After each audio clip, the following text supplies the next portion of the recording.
Rector, Chancellor's Assessor, Vice-Chancellor, members of the General Council and guests. I'm pleased to present to you the report of the Business Committee for the last 6 months since our last half-yearly meeting in June 2013.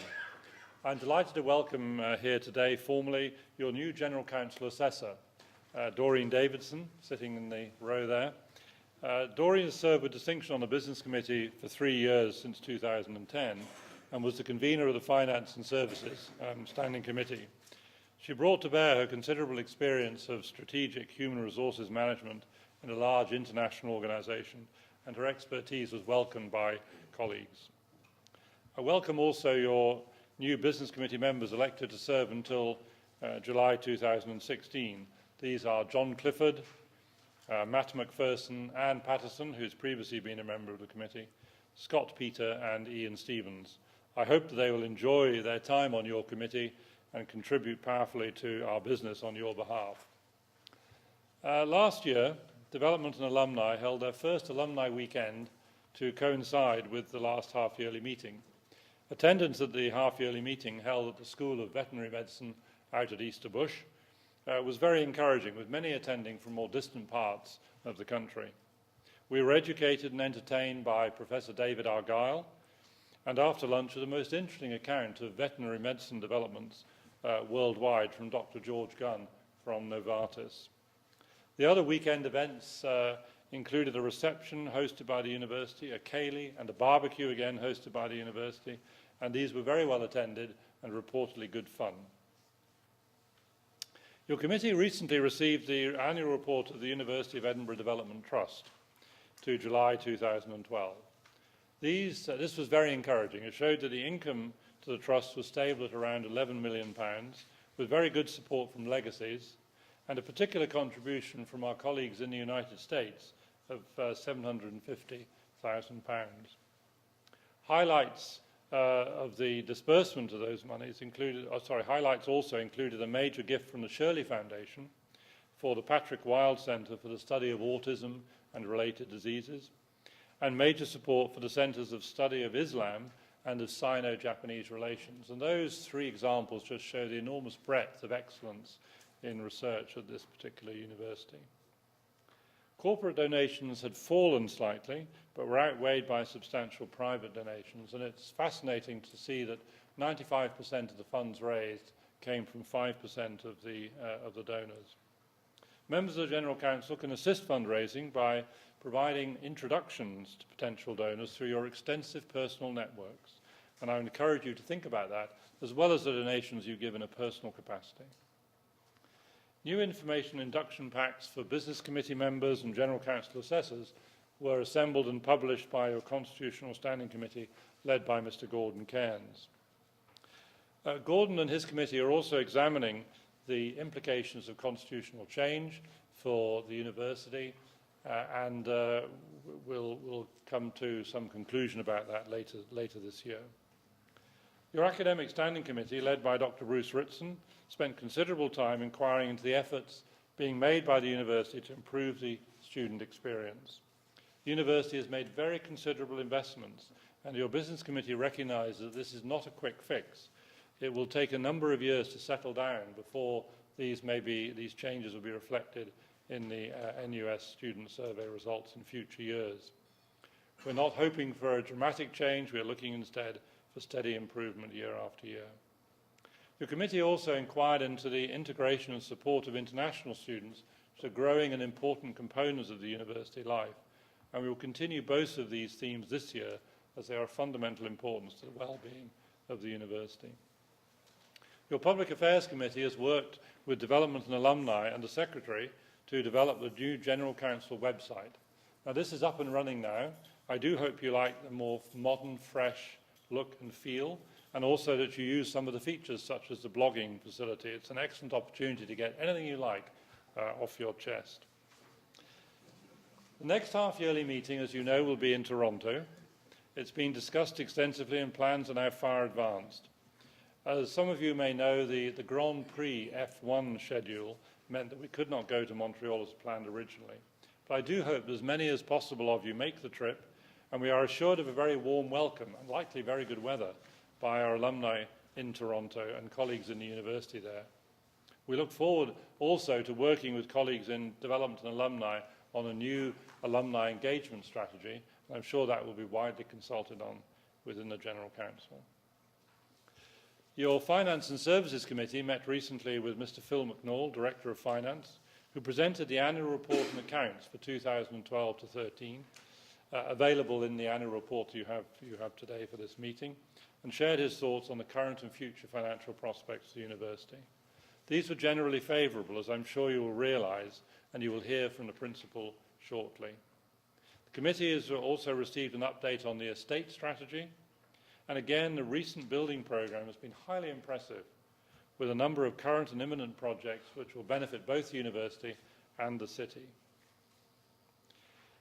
General Council members had a private viewing at a particularly good festival exhibition this year in the Talbot Rice Gallery by the Korean artist Nam June Paik, a cutting-edge exhibition that contributes, as ever, to the cultural life of the university and the city.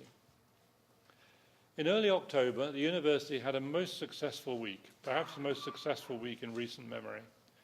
The new Chancellor, our Chancellor, visited for 3 days, opening some magnificent new facilities and hosting a dinner at the Palace of Holyrood House for the Chancellor's Award winners, and presiding at a celebration of excellence where 3 honorary degrees and a fellowship were awarded to outstanding people.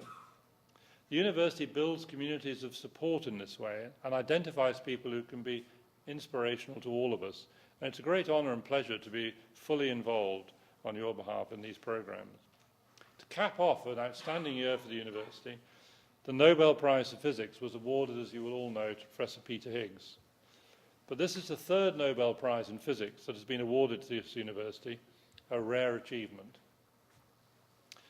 Lastly, I'd just like to draw your attention to an event on Wednesday, February the 26th, and do hope you'll come along to a seminar entitled "Can the University Afford to Have Values?"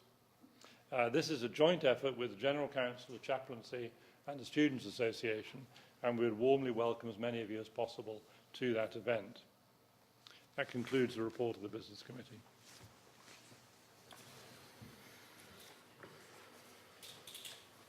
Thank you, Charles. And I can now open the floor for questions and comments from members.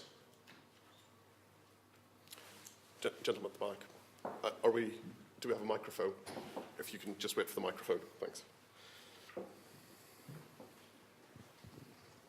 I was a little concerned about the blogging facility. It was suggested that you could get anything you liked off your chest. I wondered if there was an editor here, because there could be slight dangers if inappropriate material got put up. Yes, I think anything off your chest within reason were the words that our convener failed to. And just to reassure you that it is moderated and inappropriate comments will not be allowed to. You're foiled. Does anyone else have any questions or comments? No, in which case, can we approve the report from the convener? Yes, excellent. And I can then move on to agenda item 5, which is the dates of the next General Council meetings and the dates by which motion should be received. Secretary. Thank you. The next half-yearly meeting, as you heard, will take place on Saturday, the 21st of June in the University of Toronto. Any motions for discussions at that meeting should be received in the General Council office by the 31st of March 2014. The following statutory half-yearly meeting will be held on Saturday, the 14th of February 2015 in Old College, and any motions for discussion at that meeting should be received in the General Council office by the 26th of November 2014. And if I may, I'll just move on to item 6, which is notification of forthcoming elections. There will be an election for 2 General Council Court Assessors next February and 5 members of the Business Committee, as usual. Nominations on forms available either from the General Council office or from the website should be received by the General Council office by the 26th of November this year, 2014. Thank you. Thank you, and I'm delighted to move on to item 7, which is the address by the Principal, Professor Timothy O'Shea, to the General Counsel of the annual report of the University. There will follow opportunity for questions and comments. Principal. Rector, Convener of the General Council Business Committee, Chancellor's Assessor, Sheriff Principal Bowen, Lord Cameron, members of the General Council, colleagues. Just a tremendous pleasure to be with you again and to present the report. And can I start by endorsing the excellent report of the Convener of the Business Committee. I would endorse everything he's said. I would draw particular attention to the tremendous contributions we are getting from the Princess Royal, the Chancellor elected by the General Council, and in this coming week we will have a number of events that she will preside at. But we had, as your convener said, an absolutely brilliant week in October, where the Chancellor was deeply engaged in the life of the university. I would also endorse his comment on the festivals. The Edinburgh festivals are doing brilliantly. The Fringe had 2,781 shows, sold about 2 million tickets, and about 1 million of those tickets were for events in our premises. And there was a whole range of high-quality events, but also a growing relationship with the International Festival, as per the brilliant exhibit at the Talbot Rice. And so we are seeing the university, obviously the host and the originator of the Fringe, the world's largest arts festival.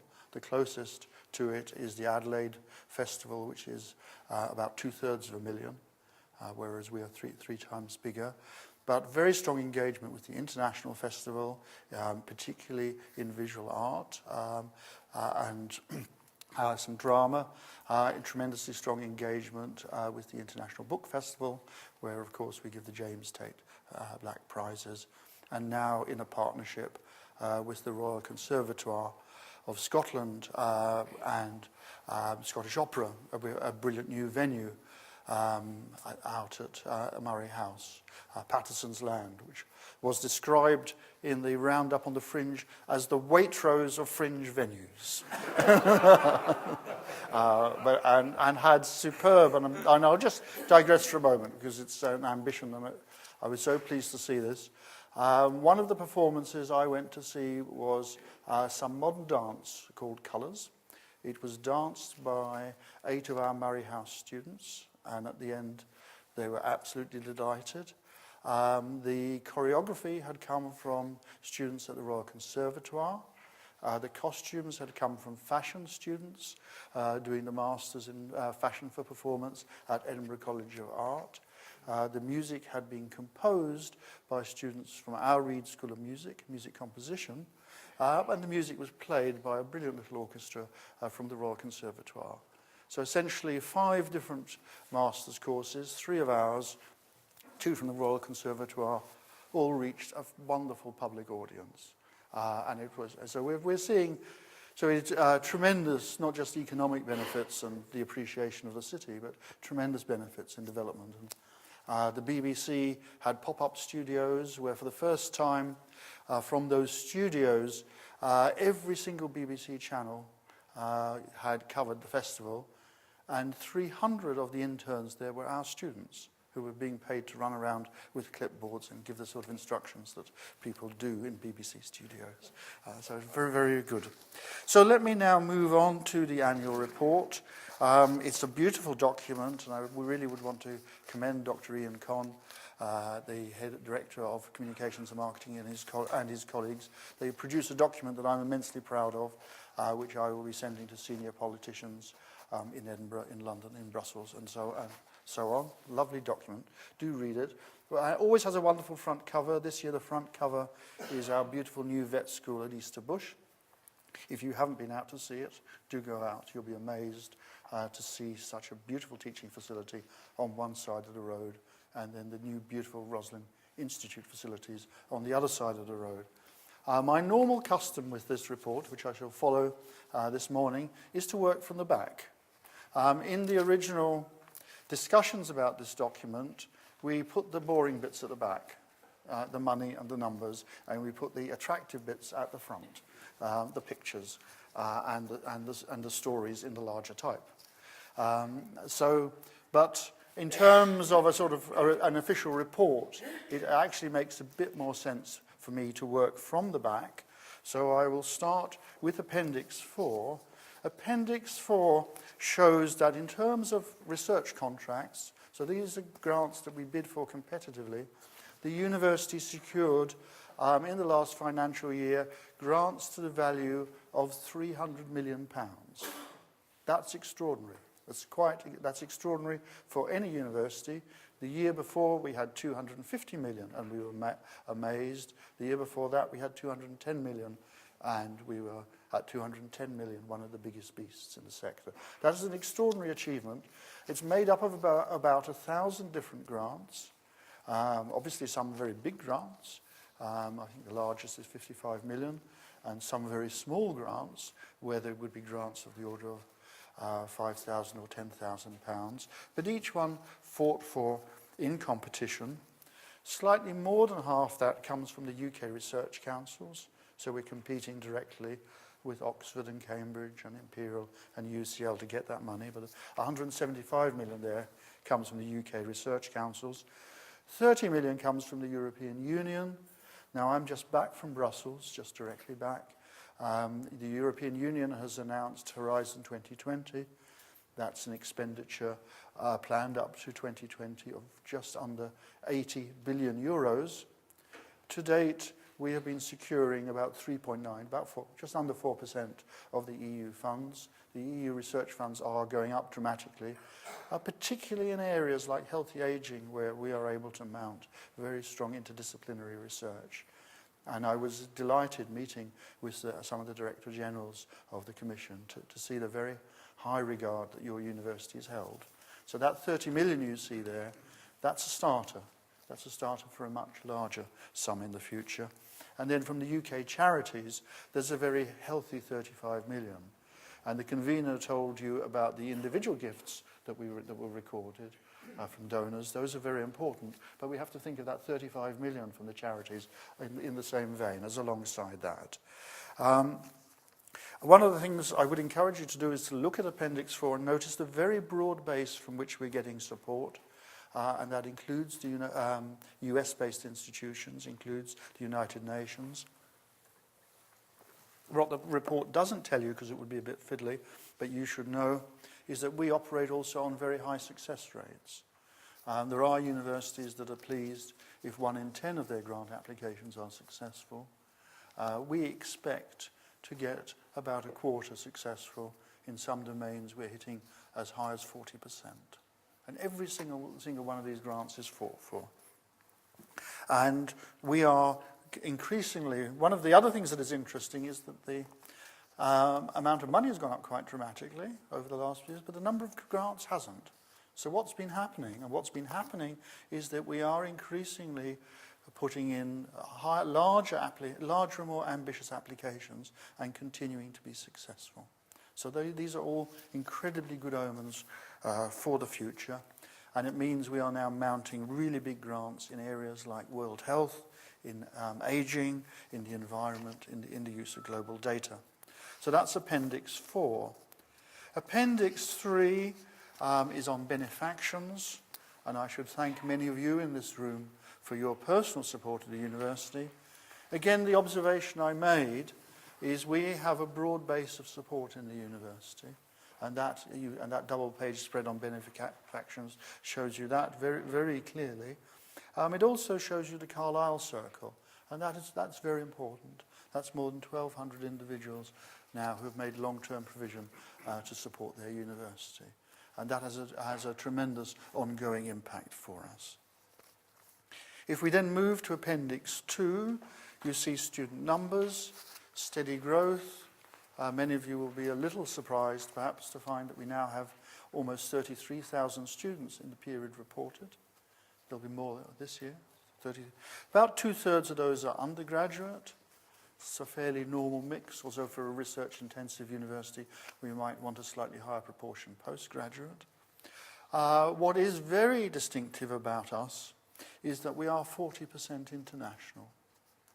40% of us, and that's the old-fashioned notion of international, that is to say 40% of our students come from outside the United Kingdom. That is very surprising. For the whole of the 20th century, we were 19% international by that definition.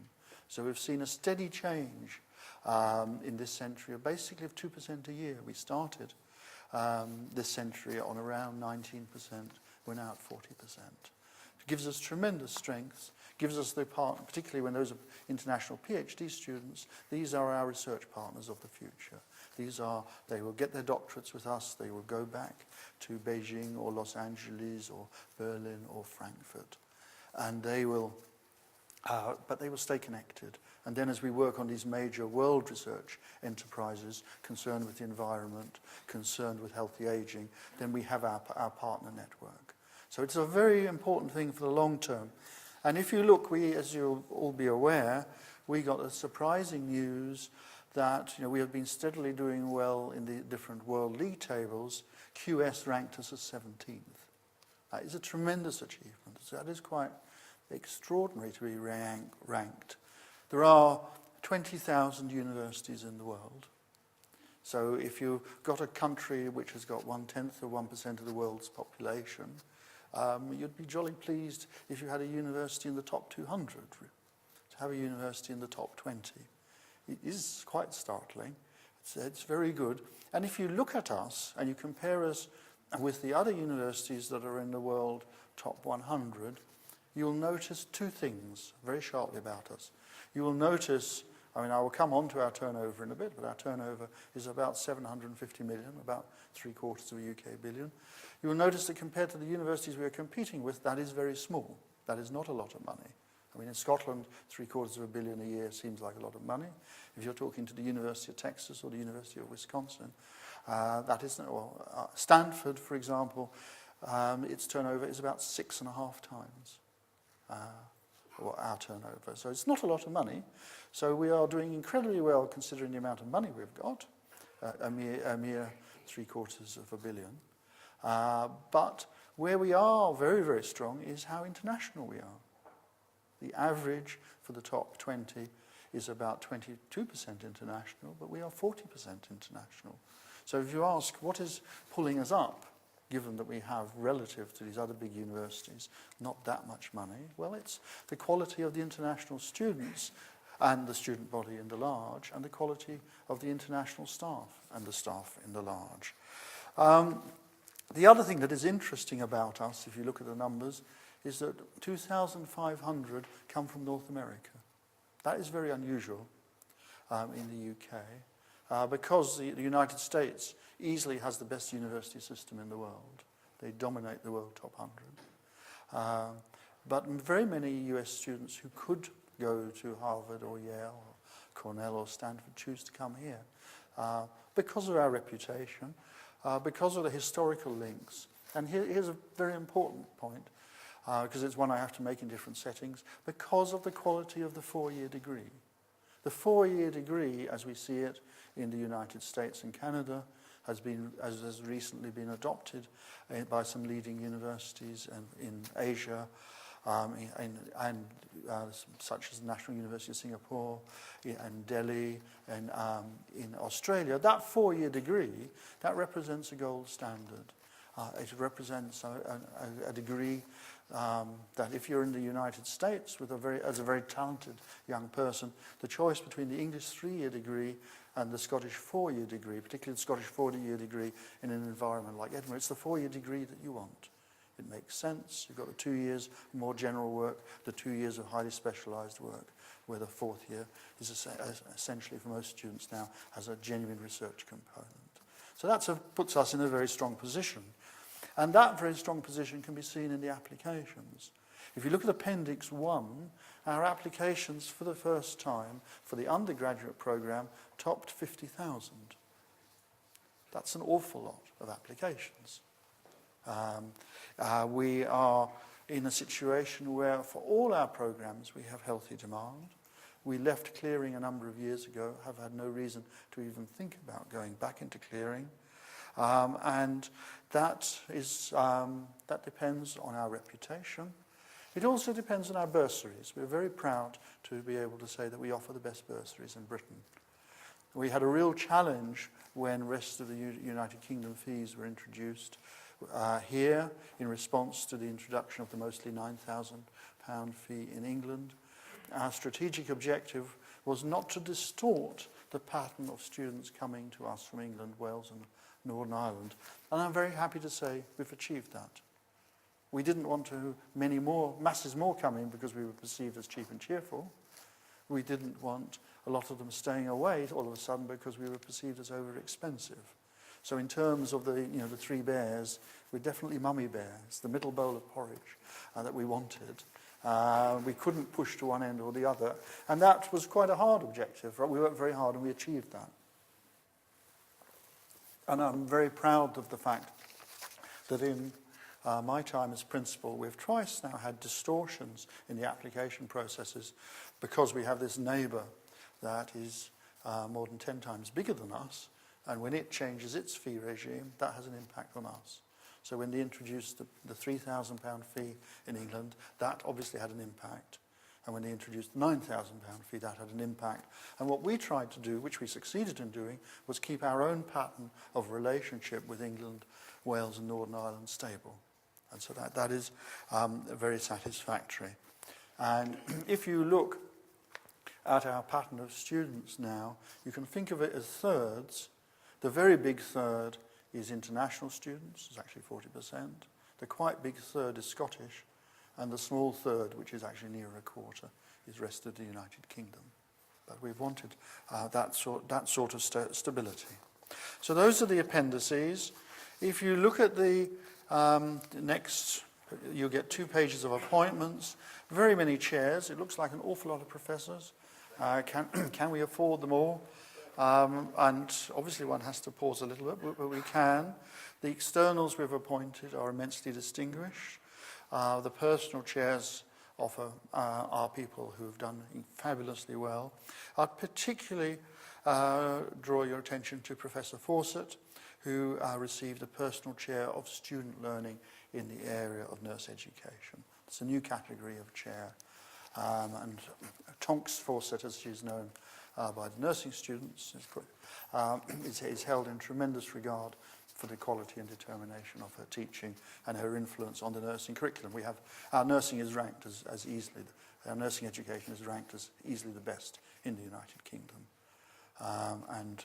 So we're very pleased that we're partly able to recognise that by giving Professor Fawcett chair. What you don't see listed on that page is about 250 early career fellows.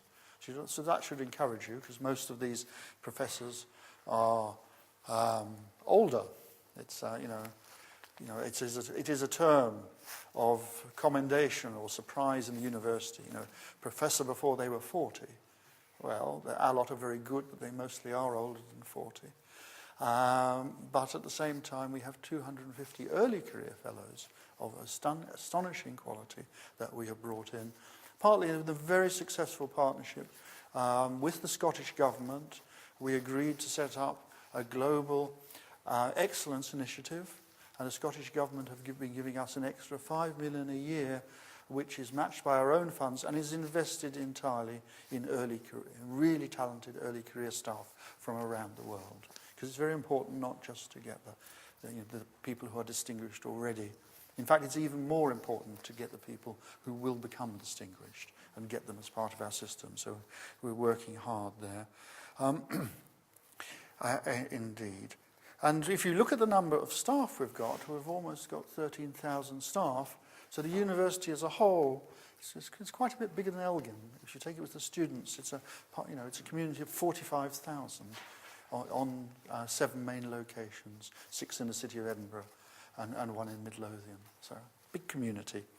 If you look at the awards and achievements, obviously the top one is Peter Higgs. In the time period, this report, Peter was made Companion of Honour, a very high honour indeed. He subsequently got the Nobel Prize. The excitement in the university was quite palpable. Everybody It was also very demanding because I was escorting the Princess Royal while she was opening facilities at Little France on the morning. And the Nobel committees, by the way, it's a real thing. They could change it, they could, one doesn't actually know what they're going to decide until they've decided. And the moment they've decided, they get on the phone. So with one part of my head was engaged with the Princess Royal and Joe Rowling and opening the wonderful centre, and the other half was glimpsing down at my mobile phone to see, has the news come out yet? It, in fact, didn't come when we were at Little France, it came when we were at the Edinburgh Centre for Carbon Innovation. And I carried Peter's briefcase, went with him to Stockholm for the Nobel ceremony. Quite an extraordinary ceremony, but the thing you need to know is that there were 12 lectures from the different Nobel laureates. Peter's was by universal consent the best. And Peter's achievement in terms of the contribution to science and his personal standing means he's the sort of Nobel laureate that other Nobel Prize winners queue up to get the signature. Right? So in that extraordinary melee in Stockholm with everybody in white tie and tails and such, it was, Peter was the star turn. And at the extraordinary banquet for 1300 with the King and Queen of Sweden and all the present and past Nobel Prize winners and a few hangers-on like myself and some ministers. It was Peter who was conducted by two Scandinavian women who seemed to me about 7 foot tall, but they were probably only 6 foot tall, but to some high podium where he gave a little speech, beautifully delivered on behalf of all the Nobel laureates. It was very, very deeply impressive, deeply moving, too, I have to say. And very, very pleased that in the same round of honours, Alan Walker was made MBE. Alan has just, senior lecturer in physics, has just played a blinder in supporting Peter and in ensuring that in things like science festivals and museum exhibits, Peter's achievements are understandable. If you are in London, I would encourage you to go to the Science Museum, where they have built, what you really should do, of course, is go to CERN and visit the actual Large Hadron Collider. But if you can't be bothered with going to Brussels, at least go to Kensington, because there is a fabulous exhibit of very high quality, and the copies of the tunnels and such are extremely. I've been twice to the actual Large Hadron Collider, but the copies they've constructed in Kensington, and of course Alan Walker was the sort of main quality assurance to make sure that they got what Peter had done and what had been done experimentally right. So delighted with Alan's award. Really delighted with the quality of Chancellor's Awards for distinction, Principal's Medals for those who have given massively to the community, the teaching awards from the Students' Association, very, very important, have great impact there. Fellowships from the Royal Society of the British Academy, again, a fabulous year for the university, 22 different fellowships are recorded there. And as I'll say more about in a moment, also many students in Edinburgh College of Art winning prizes. If you look at the honorary graduates, tremendous distinction. Shouldn't single anybody out, but I'll single out Bill Clinton. He speaks incredibly well. Since we awarded him an honorary degree, I've visited the headquarters of the Clinton Global Initiative. He and his wife and daughter spearhead an absolutely wonderful set of initiatives, particularly focused on poverty in Africa. And we've become a partner in that endeavour in terms of planning, in terms of execution. So we're delighted. And I was really quite astonished at talking to Bill Clinton, the detailed understanding he had of our 4 global academies and the speed with which a warm welcome to join the Clinton Global Initiative came. And you'll see Pele there, part of our celebrations of being the most successful British university in the Olympics, and Eddie Reader. I'd also draw your attention to that wonderful Scottish musician. I was delighted we could honour.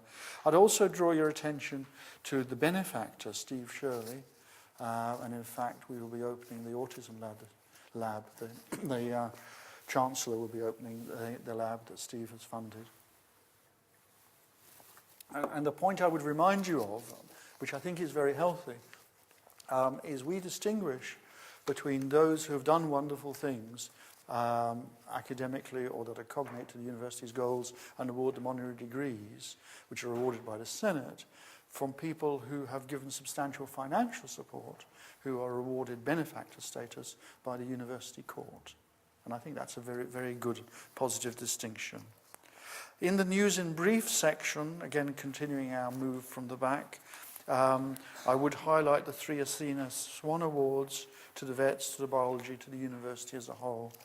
We're working very hard to improve the position of female colleagues in science. I'd highlight the launch of the Academy of Government, Launch Ed, that we're doing tremendous work for student entrepreneurs. And we have a track record with 35 to 40 new companies a year, which is comparable to the best in the world.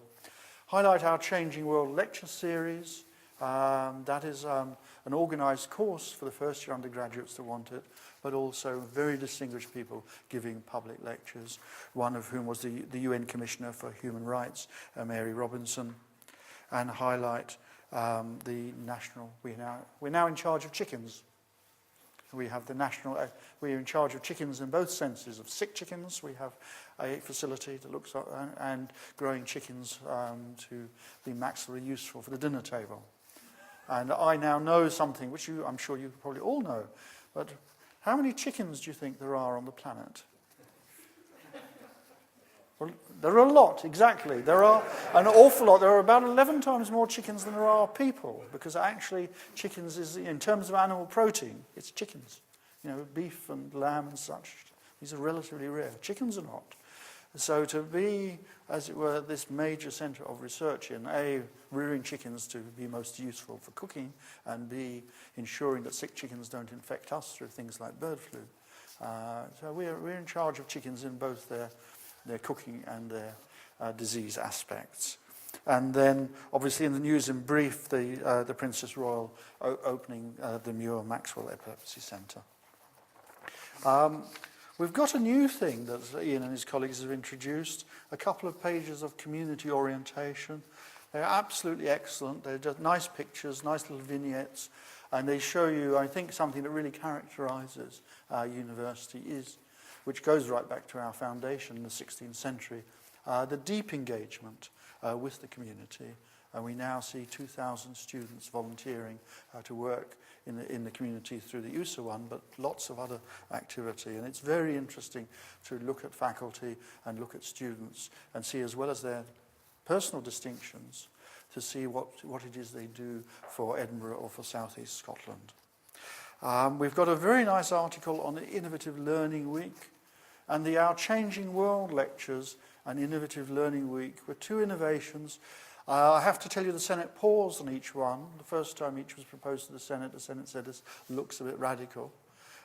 We went back with revised proposals, and on the second time of asking, the Senate approved each. Innovative Learning Week has been brilliant.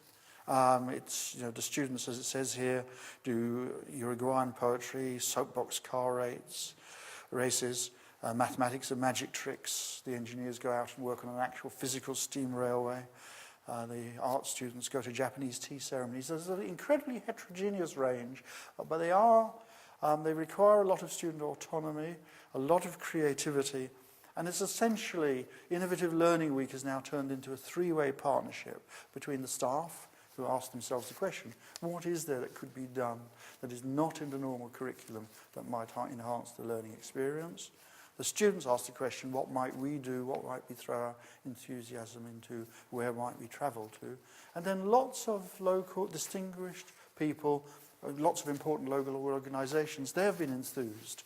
And so if you look at a lot of, the tip of different things in Innovative Learning Week, it's a triangle. It's the students working with the staff, working with local partners, and it is just brilliant.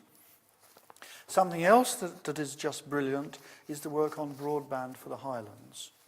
If you look at the sort of standard provision of high-speed broadband in countries like Scotland, that is to say countries that have got mountainous bits and islands, you will find that the regular authorities are really they just sort of give up when it gets to the difficult bits at the edges. And they'll give you some comforting figure. They will say they will say something like 90% of the population has high-speed broadband. What they won't tell you is 100% of the population on this or that island, or in this or that valley next to this or that mountain, has no broadband worth talking about at all. So our colleagues in informatics got frustrated with this. Professor Buneman, who interestingly is not an engineer, his international reputation is in terms of databases, but he stays on a little island near Skye, and he thought, well, let's try and do something. And so it's sort of like almost like guerrilla warfare. He recruited local people. They started doing things by eye. They started attaching little antenna and boosters to things.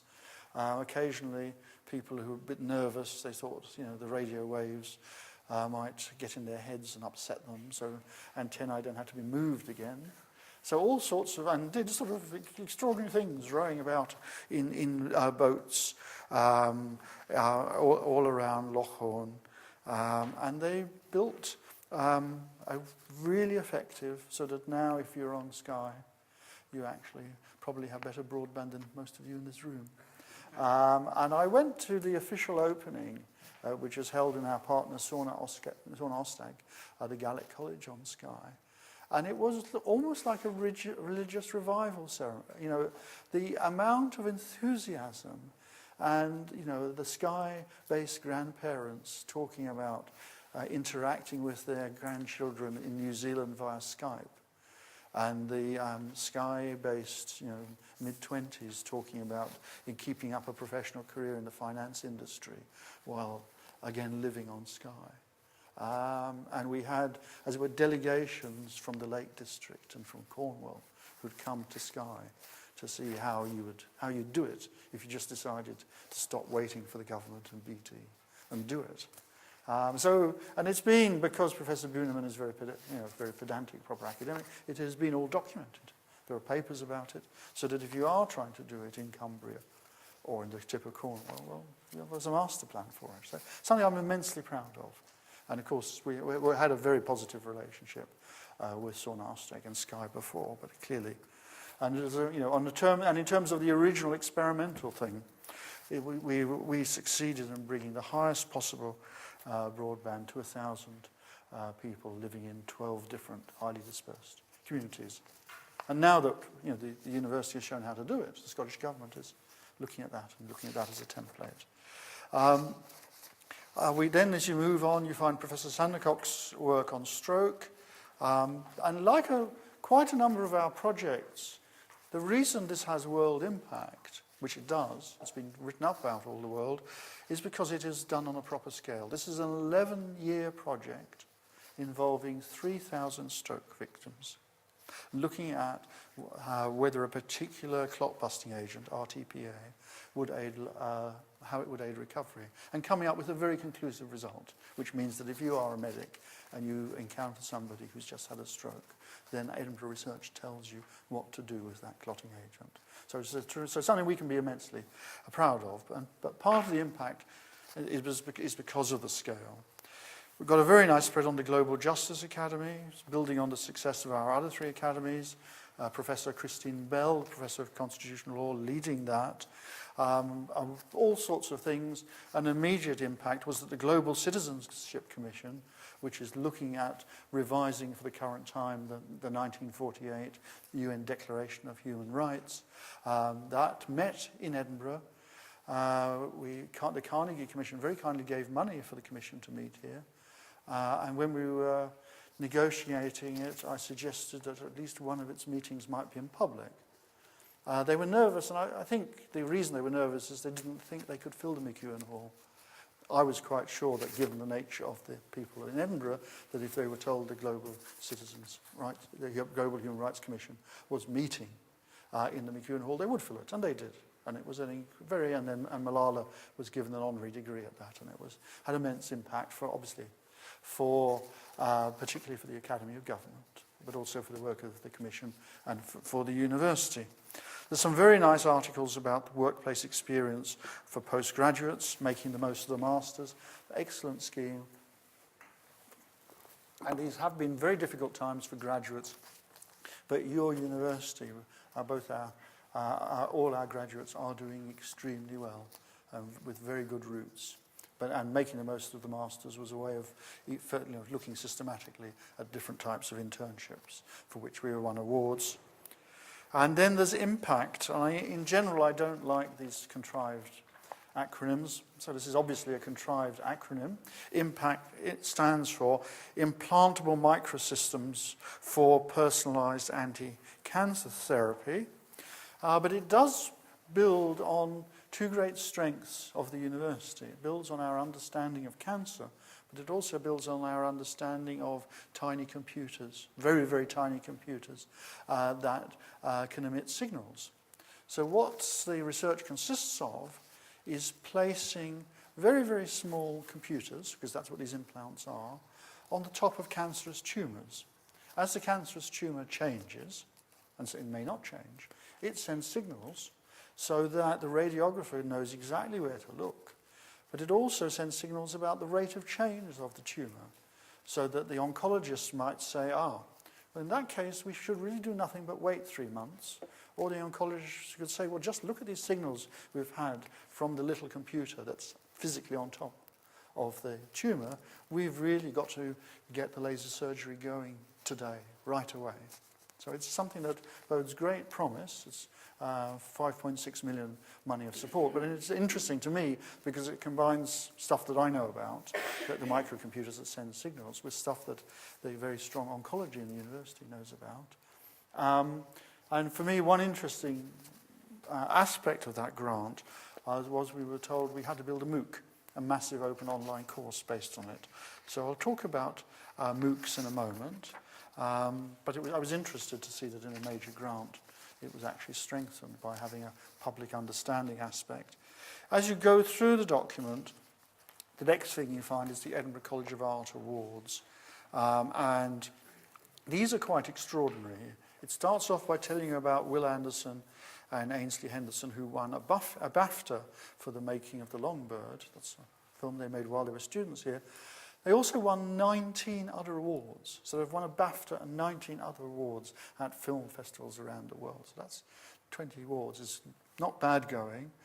Lawrence Smith, who's very photogenic, fourth-year undergraduate, won the Gold Award at the Graduate Fashion Week. And people were writing about her in things like the New York Times. And at the same Graduate Fashion Week, Liam Ross and Chalupi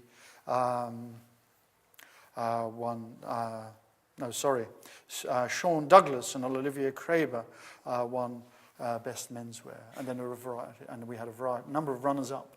So that, for the fashion students, tremendous. The Venice Biennale had Liam Ross and Chalupi there. And Owen Normand was in 2013 the BP Young Artist of the Year, something I regularly go and visit in London. And that's a very, very, very high quality competition, very demanding. Wonderful that one of our students. So Edinburgh College of Art, the students getting tremendous work. And this is, the recognition I'm listing to you here is not Scottish recognition or European recognition. This is worldwide recognition. These students, I was almost going to call them kids, mustn't do that. These students are set on fabulous careers. Now the MOOCs, you've got an article about the massive open online courses. MOOCs, open educational resources, the technology invented in MIT for about 8 years, didn't go anywhere. Stanford then, about 2.5 years ago, built the first MOOC that was successful.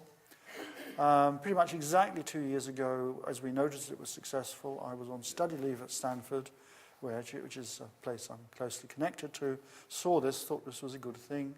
So we came back and we launched 6 MOOCs, Introduction to Philosophy, our most successful MOOC, 100,000 learners, Astrobiology and the Search for Extraterrestrial Life, a MOOC on e-learning, a MOOC on critical thinking and global challenges, building on that wonderful first-year course, a MOOC on artificial intelligence planning, and then in that round, our least successful MOOC, equine nutrition. And this is equine nutrition is not a course for people making burgers, working for any of the supermarket chains. It's about what you should feed your horse. And equine nutrition only had 22,500 students, but it's had the best completion and the best retention of any MOOC in the world to date. And we think, including the chief vet in the British military, and we think the reason it had such good completion is because all the students who took it were sincere, in the sense that they had a horse. So this wasn't some dilettante interest in barley and oats. These were people who were seriously interested in what to feed their horse. Why are we doing this? Well, in the case of equine nutrition, of course, as in the case of a number of others, there is a partner course, an online master's, which is a big full-credit course, which you might take over 2 years, on equine health. So the MOOCs have helped us with reputation, they've helped us with access to our masters, and they've helped us with reach. And you'll see on the facing page there a picture of me with Daniel Bergman. I think we were a bit surprised by the different types of reach. Daniel is an incredibly bright 17-year-old autistic young man who couldn't be educated in any conventional environment. There'd be no possibility of doing that. He studied our Introduction to Philosophy MOOC. He studied our Critical Thinking and World Challenges MOOC. He was very successful in both. He was on a holiday with his parents in Switzerland, and they suddenly thought, gosh, we're next door to Scotland, pretty much. And I guess if you come from the United States, you know, Geneva does look pretty much next door to Edinburgh. So they popped on an aeroplane to come and meet. And it was, I have to say, one of the high points of my career was going past the portrait that you'll go past of David Hume on the Playfair stairs.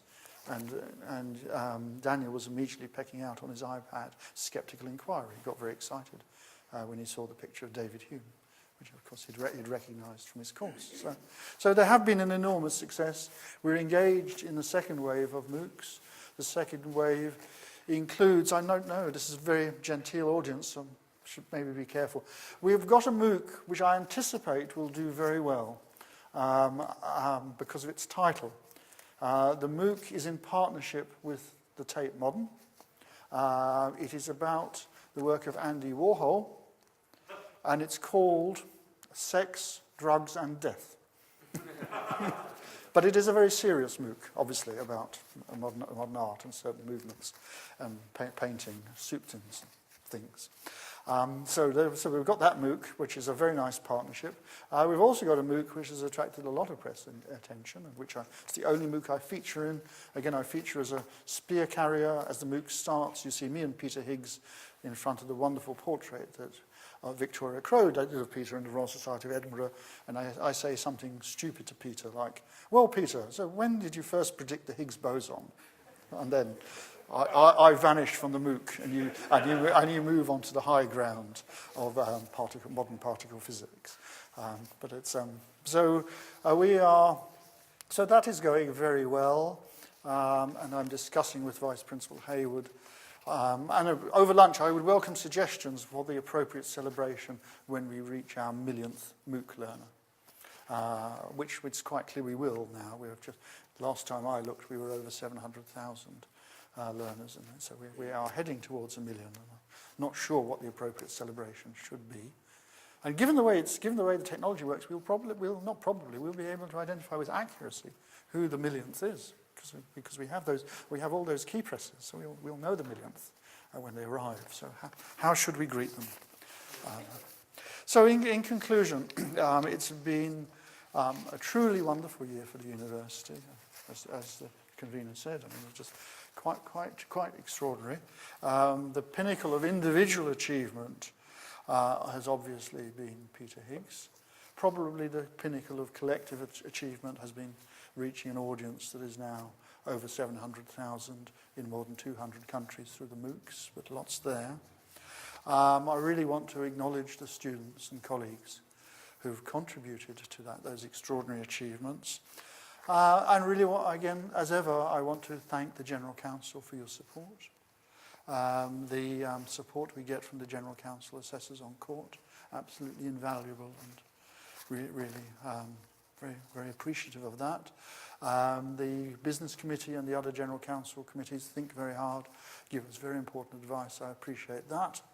And I appreciate the company going in on days like this as we process in the open air on a Sunday to St Giles, where I have to say, maybe, I don't know if whether the General Council needs a strapline, like older and tougher, but it is noticeable to me that General Council members are more likely to turn out and go down the Royal Mile in February in the rain than other folks. But anyway, in conclusion, thank you very much.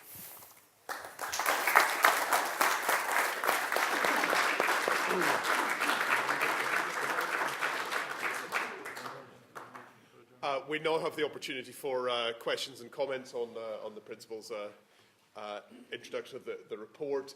If you can wait for the microphone to get to you before you start speaking, that's really helpful. The floor is open.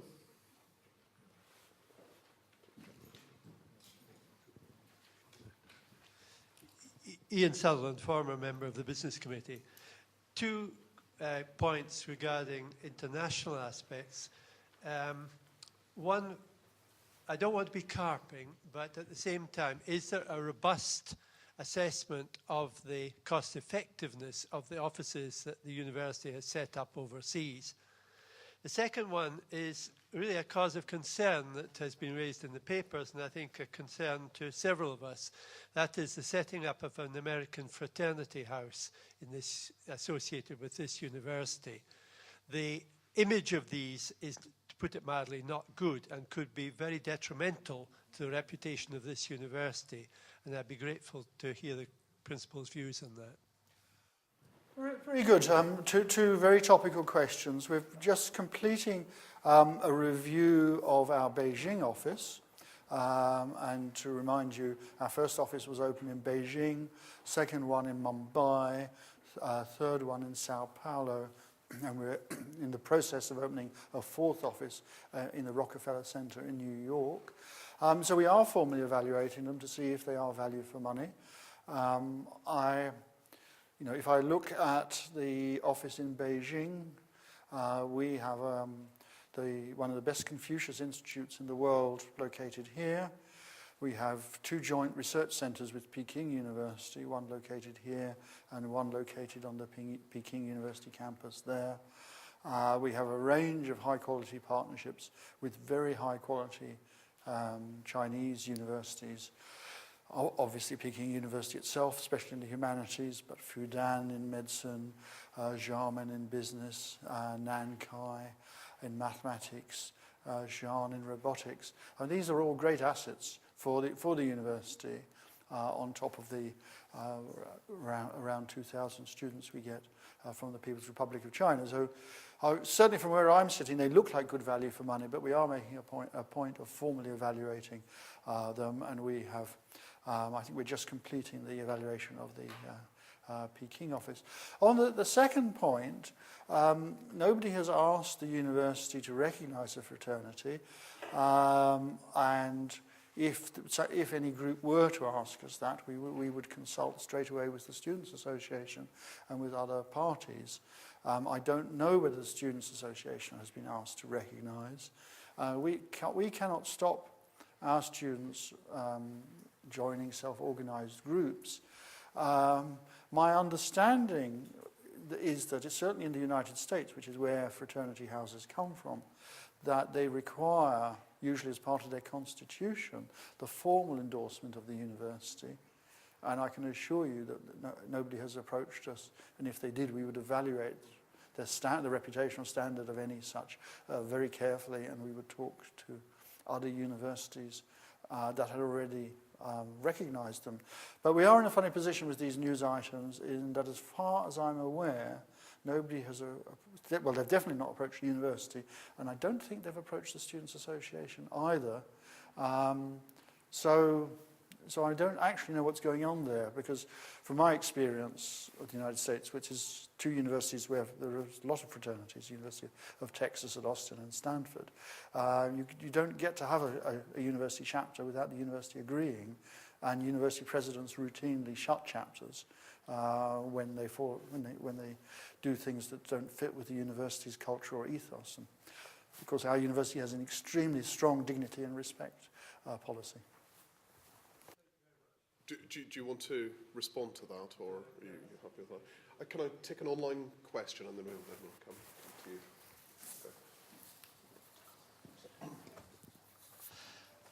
The first inquiry is about privatisation of the student loan book from two graduates, Adam Ramsey from 2008 and Mike Williamson, 2011. They'd like to ask what has been done to try to prevent the privatisation of the student loan book and to ensure the protection of the terms of repayment of student loans.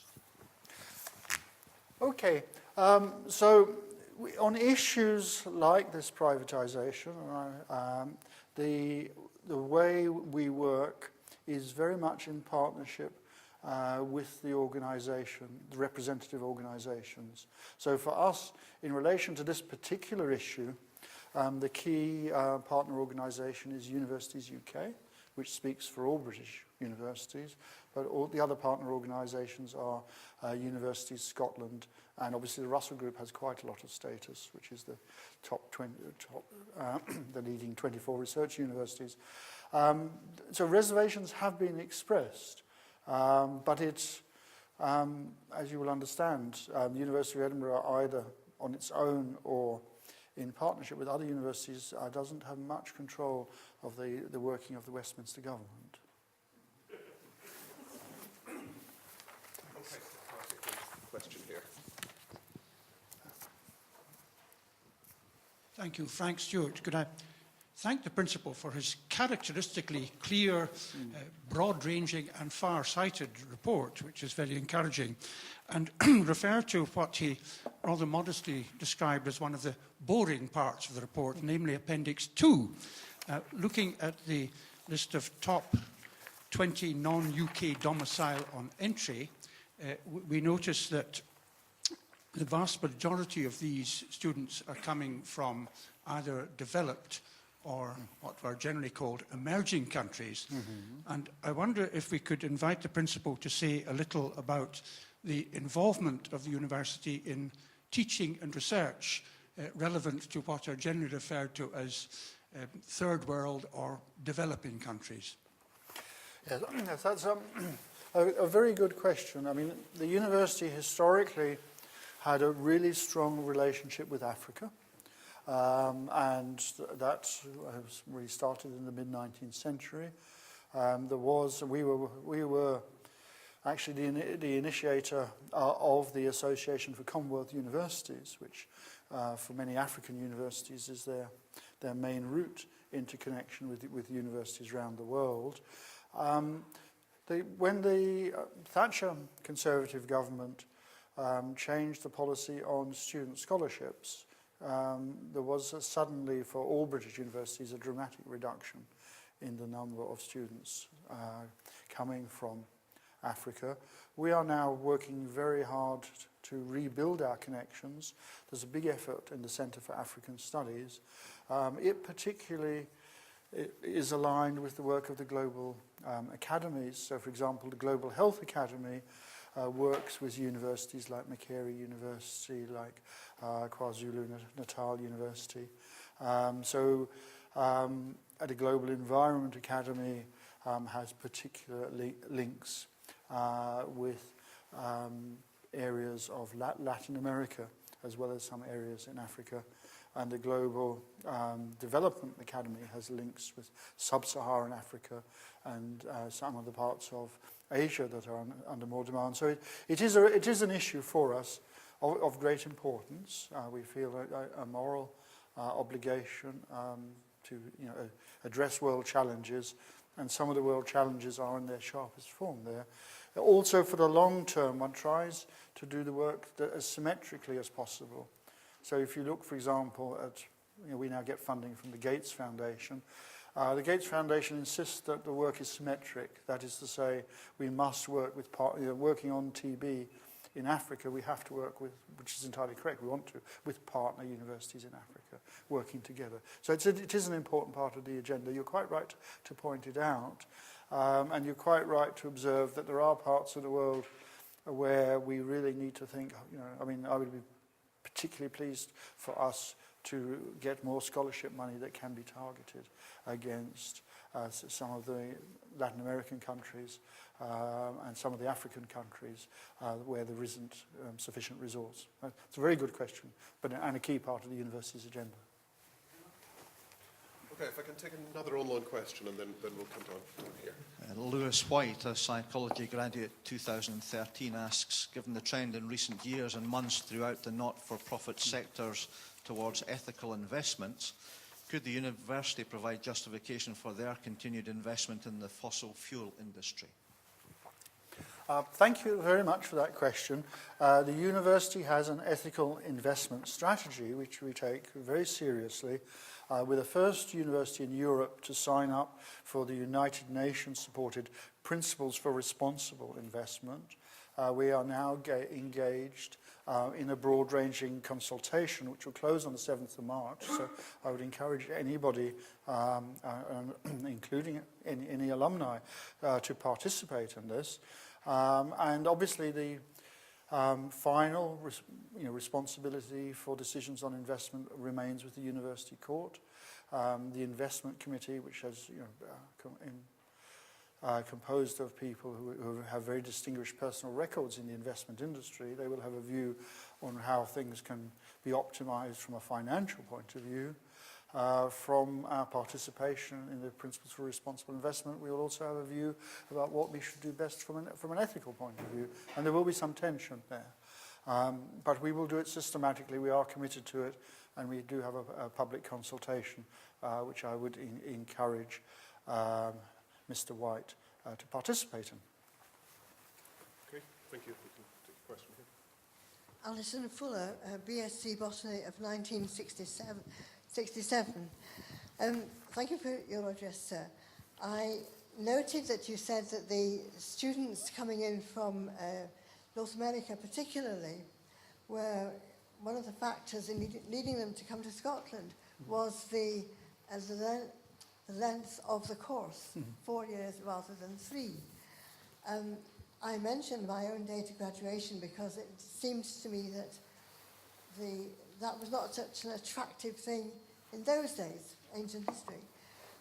But I wondered, has any comparison been noticed informally or any study done comparing the attitude of British, UK students to length of degree in Scotland rather than England, their view compared with the ones from abroad who come because of the attractiveness of the longer study time? Very good question, and certainly there has often been a supposition that the 4-year degree would be less attractive than the English 3-year degree. But what we're seeing is, your university's now got more than 50,000 applications for our 4-year degree, which puts us in application numbers in a massively stronger position than Oxford or Cambridge with their 3-year degree. So it does seem highly popular. We have always offered a route into year 2. And the assumption was that students who came in with A-levels or advanced standing might want to go straight into year 2 and save themselves that year. If you look at the data, what you see is that increasingly over time is that students who could skip the first year don't. So what we're seeing is the students sort of voting with their feet. So even if they come and could go straight into year 2, they don't. In larger and larger proportion, they enter year 1 because they do want the benefits of the traditional broad-based. And we see very distinguished universities around the world, like National University of Singapore or Delhi, Melbourne, moving to our model. So I would feel quite comfortable there with that position. And occasionally, one sees the extreme form of experiment would be, for example, the University of Buckingham, which is Britain's only, well, it was until recently, Britain's only private university, it pioneered the 2-year degree. Over basically no vacation to 2 years of 4 semesters. University of Buckingham has got about, if you looked at its student body, it would be maybe, well, I'm just trying to do some in my head. Maybe about 6 or 7% of the number of applications we get. It was created, it's not, and you don't see lots of students rushing in, oh gosh, a 2-year degree. My strong sense is that students want a high quality degree and a high quality experience, and increasingly they're seeing that the 4-year degree gives you more of an opportunity to that. I mean, that's, all the indicators out there are that way round. When I'm in places like the Russell Group, because I'm very respectful to you, I'm not that respectful to the heads of my competitor institutions, so I tease them for their impoverished short degree. And they used to rebut me more robustly than they do nowadays. Can I take another online question, and then we'll come here and then here. I apologise for the pronunciation of this lady's name. Lisa Kaladji, I think it is, MSc Social Research 2013, currently a PhD student. She says the university has recently been faced with ongoing industrial action from academic and teaching staff relating to disparity between tuition fees, executive administrator salaries, and ongoing real-term decreases in academic staff members and teaching assistants' pay. What action does the university plan to take to restore fair compensation for academic staff and to bring teaching assistant pay into compliance with minimum legal wage regulations? Okay. I'll make a short answer and I'll make a long answer. The short answer is we believe what we're doing is fair. There certainly isn't a disparity. For example, executive administrator salaries and teaching staff salaries are in line. We don't have one rising above the other, and we're certainly in comfortable compliance with the minimum legal wage regulations. So there are 3 things in the question which I think are incorrect. It's very important for us that the compensation of employees is fair. We have implemented a pay award, which is part of a strong overall compensation package. We've got excellent conditions of service, defined benefit pensions, provision for incremental, and do remember an awful lot of staff are on incremental grades where they receive a pay rise in addition to the National Pay Award, as well as contribution-related pay increases. Increased cost of living have had an impact, but the university pay and benefits package continues to compare favourably with other organisations. And I have to say, if you look at the number of highly qualified people who want to join us in any of the categories that we advertise, that's the case. As far as the minimum legal wage regulations go, everybody, including teaching assistants, are paid salaries significantly higher than those required by these regulations.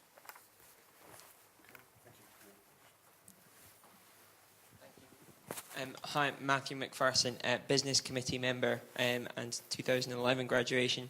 I think thanks very much, Principal, for a terrific talk. I think that the answer you gave to a previous question about the importance of the Edinburgh experience and the student experience is one which has been of great influence over the last couple of years, particularly. But I want to really draw people's attention to the different experience of different types of students who are at the university. And obviously the biggest and most notable shift in that has been the growth of international students, which you touched upon at the beginning of your talk. You mentioned that it's gone from 19% at the end of the 20th century to 40% international students now. You, of course, highlighted that there are great opportunities to this growth, but there are obviously also challenges as well. And I was wondering, firstly, on sustainability, for how much longer does the university expect or forecast its growth in the international student community? Secondly, what's the university doing to ensure that there are appropriate student services, including housing and infrastructure, to assist and support students while they're here? And thirdly, what consideration has the university given to how this may affect us internationally in regards to our reputation over the next 50 or 100 years to come?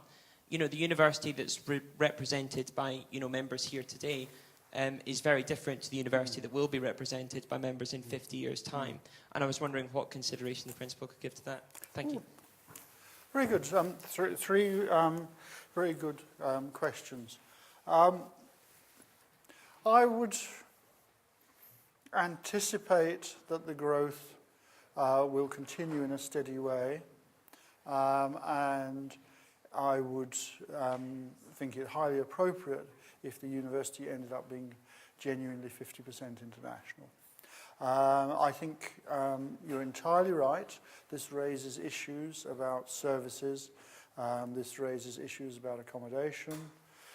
At the moment, we're building accommodation for about 1,200 at Holyrood.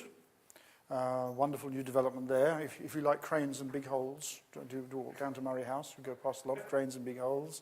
And then Deaconess House, which had a previous life in the NHS, is now going to be turned into beautiful accommodation for another 350. And we've engaged in a number of partnerships. So, for example, the Festival Theatre has built at its back rehearsal space, but after that, if you're wondering what is the next great, there's 2 big blocks being finished there, that is student accommodation. They will run it, they will get an income stream from it, we will give them advice to ensure that it's up to fit. So for actual accommodation, it's important, and we've got a lot on the go.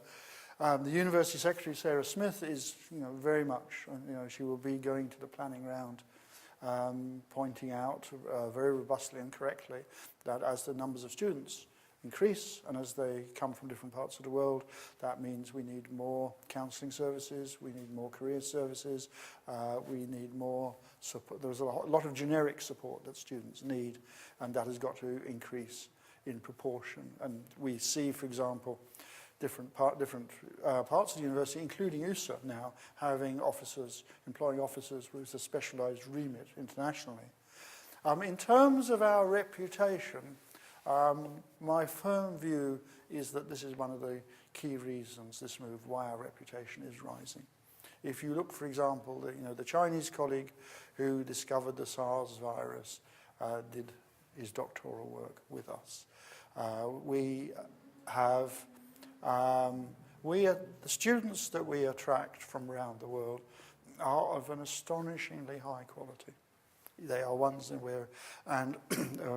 where we can be really, really confident in their future success. And they will remain connected to us. And they will do research with us, and they will publish with us. The Royal Society of London did a very interesting study on the impact of publications. And it found that a publication, on average, would have at least 50% more world impact if the authors were from more than one country. And of course, if you train a student here, they go back to their home country, and you continue to work with them, then they bring into the write-up what they've learnt in their home country, you add it. So I think in terms of reputation, it is unbeatable. And if you wanted me to identify a single long-term reason for our rise in these different world rankings, I would say it's because we are manifestly becoming a global university. The other thing this does, of course, is it makes it increasingly easier for us to ensure that our home students spend time abroad. Because part of the Edinburgh offer has to be to spend that semester or that year in Beijing or in Los Angeles or in Berlin or in Moscow. So I think we can still go some distance. I would like us to go some distance in the proportion. I think there is an inevitable pressure on services of the type you mentioned, and we'll have to invest in them. It's absolutely clear and absolutely straightforward, because the income is there to invest in. And I think in reputational terms, it will just help us. Okay. Thank you. Richie Walker, BSc, Business Committee member, 1968 graduation. Thank you, Principal. You've actually alluded to my question in your report, but I wonder if I could just tease out a little the university's position on the item carried in the recent Graduate Association Journal on women in science at the university. Excuse me. Now, it refers to the it refers to the absence of maternity cover for female academics, both lecturers and research group leaders. And I wonder if the university's been able to review this situation and is perhaps taking steps to improve it. Thank you. It's a very good question, and it's one that concerns us. Now, we need to be clear on the issue. From this point of view, there are two sorts of female staff. There are staff who are on mainstream university contracts. They have maternity cover. So it's not female staff in general. It's female staff who are based with us, but essentially have another main employer. So these are female staff who are primarily paid from a research council grant or from some other agencies that do not have maternity cover. And we have an issue there, and which we must resolve. You know, the first step obviously is to say to the agency, if you pay, you know, for 3 years for this, senior female colleague to work in genomics, and she becomes pregnant, then you should provide with maternity cover. And they will, from experience, we know that some of them will say, no, here's the sum of money, this is the research we want done, you sort it. And it may be that we will just have to identify funds. This would not be a small issue. We have 2,000 staff who are male and female who are paid on research contracts. So we may have to bite the bullet. It is under active review. It's a key issue. But where the university is, as it were, the long-term employer, that's fine. We behave properly. The issue is where we're employing people directly and solely on the resources provided by another agency. Thank you. Can we take another online question? Perhaps I'll squeeze in two at the same time, if you don't mind. One from Ian Sanderson, BSc 1957. If two applicants are under consideration for the last available place on a degree course, both have identical qualifications, both are male, white and the same age, one from a state school and the other from a public school, who gets the place? And perhaps another simple answer, perhaps from Mr. Keddy Law, geography graduate 1968. Recently, Cambridge University announced it's raising its entrance requirements for a number of science subjects, including medicine. In light of there being around 10 applicants for each place at Edinburgh, is there any likelihood of our university raising its entry tariffs, currently below those of St Andrews, in the near future? Two very good questions. In relation to... So two very good questions. In relation to the entry standards one, we have a lot of applicants. We have more applicants than Oxford plus Cambridge doubled, so we have lots.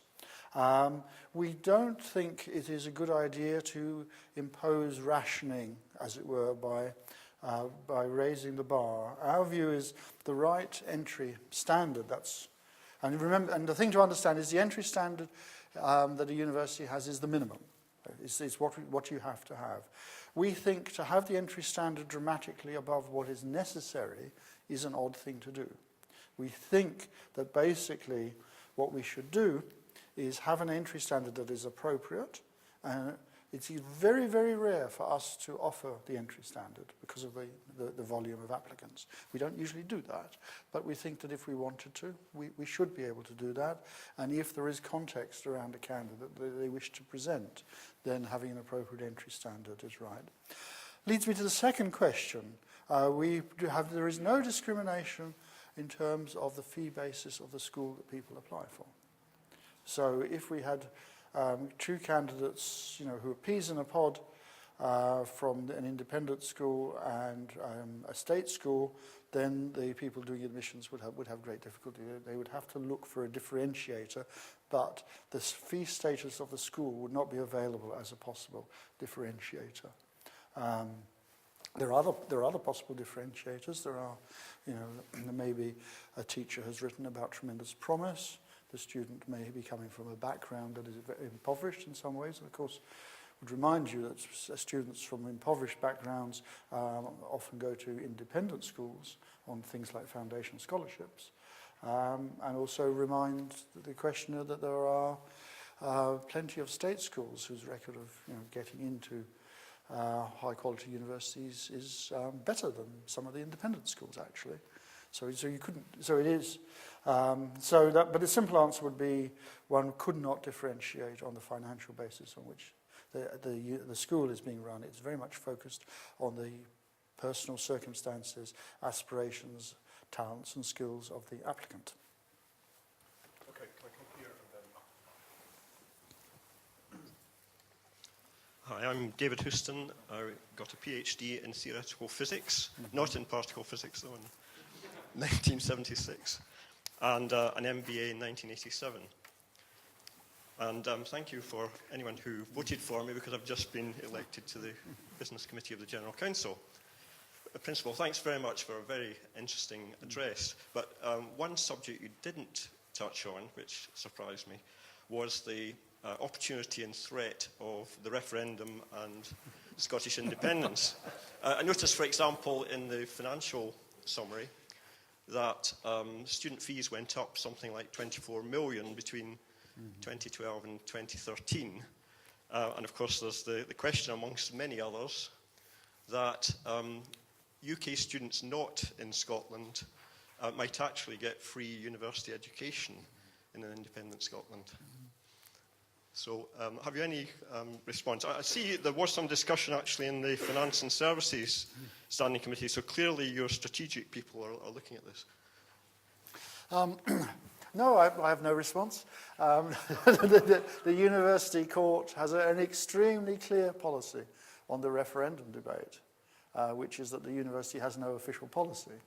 And as I guess, I'm like Dr. Conn, an official university spokesperson, so obviously I have no point of view on this. Clearly, it's important to do contingency planning. The sums you are mentioning, in the context of turnover of the order of 750 million, once you're looking at, sums that are represent in that case about 4% of income, that's a very serious amount of money that would pay an awful lot of salary bills. So clearly we are doing a lot of contingency planning. Clearly we are addressing politicians directly. I was at dinner with the Cabinet Secretary. It was slightly confusing. I was at dinner with the Cabinet Secretary for Education, the Scottish one, Mike Russell, with the Russell Group in London. So the Russell Group had dinner with Mike Russell, and in various settings I have the opportunity to. I have to say that the current Scottish Government is extremely accessible. So there are a tremendous number of opportunities to express opinions and anxieties. But in terms of the public expression of views, the university is quite clear. And I think that's correct. I said we're a population of 45,000. If the university were to take any line, inevitably we would generate an internal fight. The other thing is we have become a great centre for research on constitutional change, with the lion's share of resources coming from the Economic and Social Research Council to projects based in our university. If we were in some sense party pre to the outcome, then we wouldn't be seen as an independent place that could research the processes around it. So I think it's very important that a university, qua university, not have a public view. Plenty of rustling by the sound of things. Let's hear a question at the back, then we'll take one online and then down in front here. Thank you. My question was essentially the same as the last one, so I won't repeat it. That's very good. Which makes more time for me. Mr. Liang, a PhD graduate, 2013, currently in Taiwan. I heard from people that if a student passes the first year report but fails his or her viva, the school will get negative points. I'm not sure whether this is truth or just a rumour. If this is true, is it possible that low-quality students will also get their PhD, even if they are not qualified, just because the school does not want to obtain negative points? It's the case that the research councils monitor success rates, and it is the case that that process is completely disconnected from the examination process. The standard UK PhD process, of which we have a version, is very robust. It involves externals and internal colleagues who are not directly associated with the candidate. and we have a lot of confidence that you only get a doctorate on the merits. We'd be very sure of that. Sorry, the final question here, perhaps, is from Abdul Al-Zarani, a clinical psychologist from Jeddah, graduated 2012. It is my dream, he says, to have a chance to join you in my beloved university and city. I have a suggestion that as an alumni, we really still need an open access to the e-journals. Is it possible to discuss this with all attendants? It's a very good question, and it relates to a sort of direction of travel. At the moment, publishers restrict access to electronic journals to current staff and students. Many of them would charge considerably more, and we get a tremendous burden from these costs if we were wider. So we have to look at it on a case-by-case basis. But very importantly, JSTOR, the Digital Library of Academic Journals books, can be accessed through the MyEd alumni portal. And more recently, electronic journals from SAGE and Project Muse are being added. And we keep on looking at ways of doing this. We are an active supporter of open access. We're increasingly publishing our own papers through open access. So we are doing our best. It is the case that for some electronic journals, the contract we have with the publisher would be onerous if we went beyond. But there's no question of the direction of travel. And so for the future, I think the questioner can look to increasingly better open access to e-journals. Yes. Alan Brown, past convener of the Business Committee. Could I ask the Principal to come back to the thorny question of the referendum? In Appendix 4, we see that 180 million of our money comes from UK Research Council grants. Both sides of the divide claim that we will or will not have access to Research Council grants. I don't want the Principal to become political, but could he give us any sense or guidance on whether or not an independent Scotland would have access to UK research councils? Obviously, and Dr. Brown has correctly picked out that figure of 170 million from the UK research councils. Very important source of funds, and you know, if you look at, say, high-performance computing, since 2002, we have been the site for all the 3 successive high-performance computers. We're now the site for the Wave Tank, which are all funded as UK facilities. There is no reason of principle as to why, if Scotland were an independent country, we should not have access. If you look at Scandinavia, it operates as a research union. So it's, you know, if the Norwegians have better science in some domain than the Scandinavians, then they will get the Scandinavian money. If you look at the island of Ireland, it nowadays, again, operates as a research union. So we understand how these could be made to work. We would make a strong case that research in England would be damaged if it was disconnected from research in Scotland, because there are things, you know, where, like high-performance computing or theoretical or experimental physics and theoretical physics, where we have leadership that helps lift the whole of the UK. And if you look at the tendencies in the European Union, you know, we look at this 79 billion of euros that is coming on stream that will be delivered through Horizon 2020, then all the big projects will involve multiple countries. So we are, for example, working on a bid for healthy ageing, which will involve 5 other EU states, including Britain, as it stands. So there's no reason in principle. The Scottish Government certainly understands the importance, and it is not the case that anyone in the Westminster Government has said that the Research Council apparatus would be dismantled. And of course, the Research Council apparatus is part of a larger apparatus. It includes the REF, the Research Evaluation Framework, which is done at the UK level. And it would be extremely unhelpful if Scotland was not part of it in the future, because it's a very important reference point. So there's no reason of principle. What would actually happen? I mean, it would depend, I suppose, in simplest terms, on how amicable and rational any split was. If a split were to happen, and if it was amicable and rational, then I don't see any reason why the current Research Council infrastructure, which works incredibly well, if you say, having just come back from Brussels, you compare how we do to any of the other continental European nations. So it would strike me as not sensible or rational to dismantle it. Also, on the other hand, if politicians were determined to dismantle it, they could. Okay, thank you. Are there any further questions? I think we have one here and one here. Thank you. Neil Hind, architecture graduate, 1969. After that previous question, this is a much lighter comment, Principal. Very interested to hear of the Innovative Learning Week, and if next year, perhaps, instead of dispatching your engineering students to the Isle of Skye, you might put them on the train to North Berwick, where at DREM, I had it tested yesterday, my broadband speed is told to be just about twice the old dial-up speed. And we could do with some improvement. Only 20 miles from this room. All right.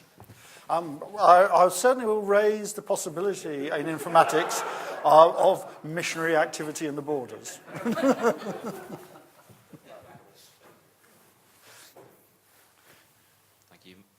Michael Williamson, 2011. David Willett recently announced that he would be raising the cap on student numbers.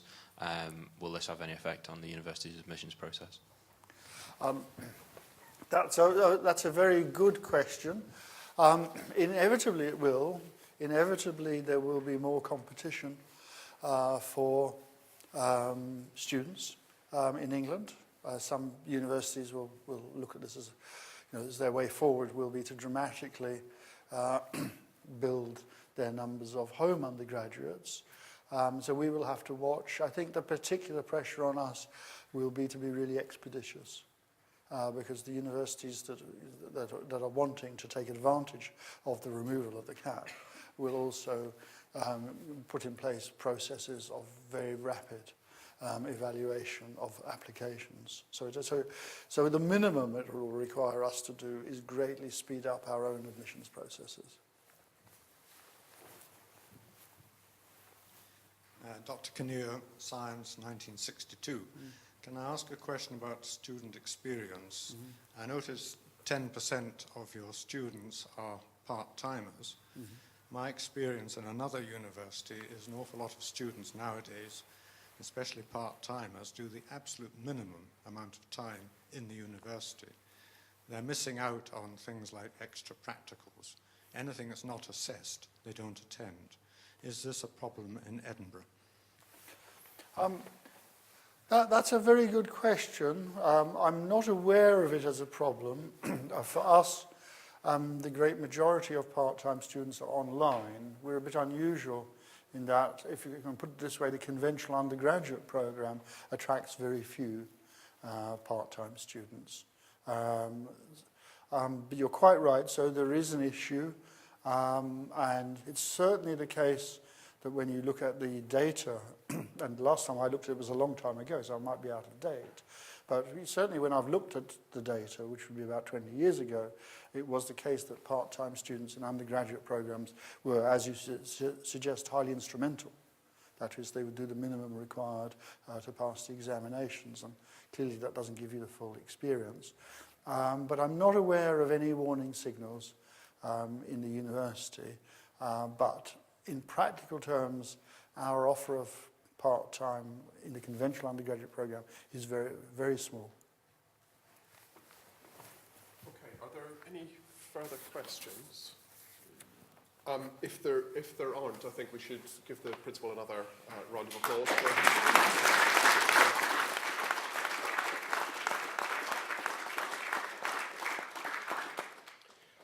Are there any further items of competent business? No. Can we then move a motion for adjournment? No objections? Yes. Then can I adjourn the meeting until we meet again? And there is a motion. Oh, sorry. Right. It's a purely formal piece that I move that for the purpose of considering matters which may be transmitted to the General Council by the University Court or any other business of a competent nature, the Business Committee is empowered to act on behalf of the Council, and at this meeting be adjourned to a date to be fixed by the Business Committee. Are we acceptable with that? Thank you. I was getting ahead of myself. Can I invite the chaplain to close the meeting with a benediction?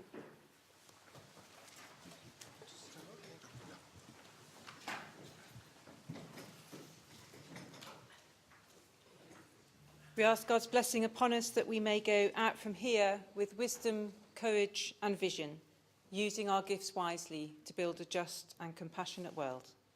Amen.